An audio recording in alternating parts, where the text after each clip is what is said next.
श्रीमन्नारायण नारायण हरि हरि ओम।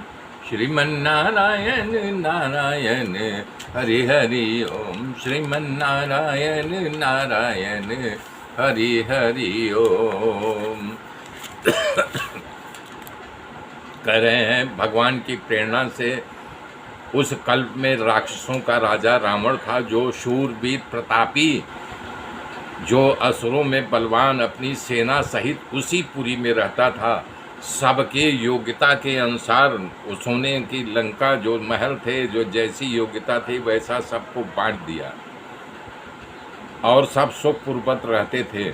एक दिन वो कुबेर पर चढ़ाई करके जो पुष्पक विमान था उसे भी छीन लाया और सुख, संपत्ति, पुत्र, सेवा, सहायक, जय, प्रताप, बल, बुद्धि, लाभ के साथ साथ उसका लोभ भी बढ़ता गया। सब तो बढ़ रहा था लेकिन लोभ भी बढ़ता गया, और लोभ सबसे बड़ी दुर्बलता। जिसके अंदर लोभ आ जाए तो उसका नाश निश्चित है।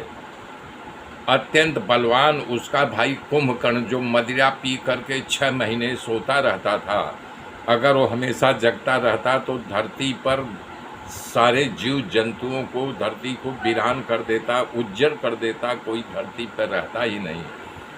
उसके बराबरी के योद्धा पूरे संसार में कोई नहीं जन्म लिया, और वो हमेशा मदिरा पी करके सोता रहता था। उसके जैसे असंख्य वीर थे, जैसे वो वीर था वैसे बहुत सारे वीर लंका में थे। तो कह रहे हैं मेघनाथ रावण का पुत्र था, उसके बराबरी का योद्धा जब नाम आता था तो मेघनाथ पहले नंबर पे आता था शूरवीरता में, योद्धा में। उसके भी बराबरी कोई योद्धा नहीं था। उसके नाम सुनते ही स्वर्ग में भागदौड़ मच जाती थी, इतना लोग, देवता लोग उससे भयभीत हो जाते थे।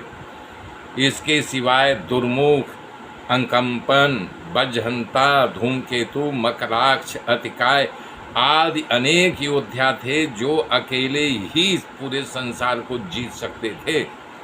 सभी राक्षस मनोवांछित रूप को धारण करने वाले थे और राक्षसी विद्या को जानते थे, तंत्र मंत्र के ज्ञाता थे। उनके अंदर दया धर्म कोई चीज नहीं था, न किसी के ऊपर दया करते थे न धर्म करते थे, सब माया को जानते थे। और इस प्रकार एक दिन पूरे दरबार में बैठा रावण अपने पूरे परिवार सहित देखा, अहंकार और क्रोध में भर करके बोलने लगा, ए मेरे राक्षस कुल के लोगों, जितने यहाँ बैठे हो सुनो, देवताओं का समूह हमारा परम शत्रु है। इनको बल को बढ़ाने वाला ब्राह्मण भोजन, यज्ञ, हवन और जो श्राद्ध करते, इसलिए इनका बल बढ़ता है। तो धरती पर जब मनुष्य करते हैं ये इनको बल मिलता है देवताओं को।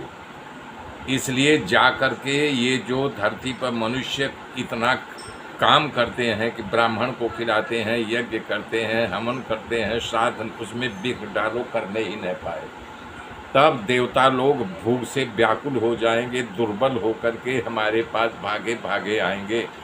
हम उन्हें मार कर या समझा करके अपने अधीन करके रखेंगे और फिर बाद में छोड़ देंगे, दया दिला करके कि दया बस तुमको छोड़ रहा हूँ।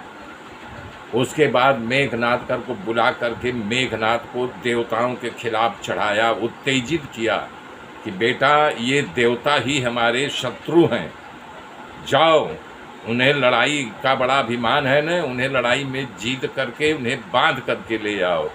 अरे तिनहि जीत न आने हूँ बांधी, औठी सुत पितु अनुशासन कांधी, यही विधि सब ही आज्ञा दीनी और आप